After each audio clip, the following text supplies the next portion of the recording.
അശരണരായ അർബുദ രോഗികളെ പരിചരിക്കുന്ന കന്യാസ്ത്രീ സമൂഹത്തെ തടവിലാക്കുമെന്ന് ഭീഷണിപ്പെടുത്തി ന്യൂയോർക്ക് സർക്കാർ.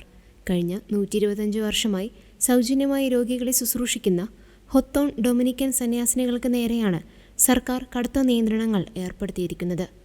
അതേസമയം സർക്കാരിന്റെ പുതിയ ലിംഗനയങ്ങൾ തങ്ങളുടെ മതവിശ്വാസത്തിന് വിരുദ്ധമാണെന്ന് ചൂണ്ടിക്കാട്ടി സന്യാസിനികൾ കോടതിയെ സമീപിച്ചു.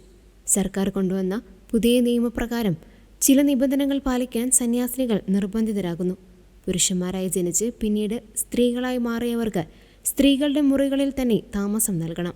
കത്തോലിക്ക വിശ്വാസത്തിന് വിരുദ്ധമായ ആശയങ്ങൾ പഠിപ്പിക്കുന്ന ക്ലാസുകളിൽ സിസ്റ്റേഴ്സും ജീവനക്കാരും പങ്കെടുക്കണം എന്നിവയാണ്. ഈ നിയമങ്ങൾ അനുസരിച്ചില്ലെങ്കിൽ കന്യാസ്ത്രീകൾക്ക് നേരിടേണ്ടി വരുന്നത് കടുത്ത ശിക്ഷാ നിയമങ്ങളാണ്. സന്യാസിനികളെ ജയിലിലടയ്ക്കാൻ വരെ നിയമത്തിൽ വ്യവസ്ഥയുണ്ട്.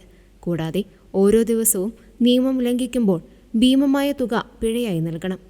പാവപ്പെട്ടവരുടെ സഹായത്തോടെ പ്രവർത്തിക്കുന്ന സ്ഥാപനത്തിന് ഇത് താങ്ങാനാവില്ല എന്ന് അധികൃതർ വ്യക്തമാക്കുന്നു.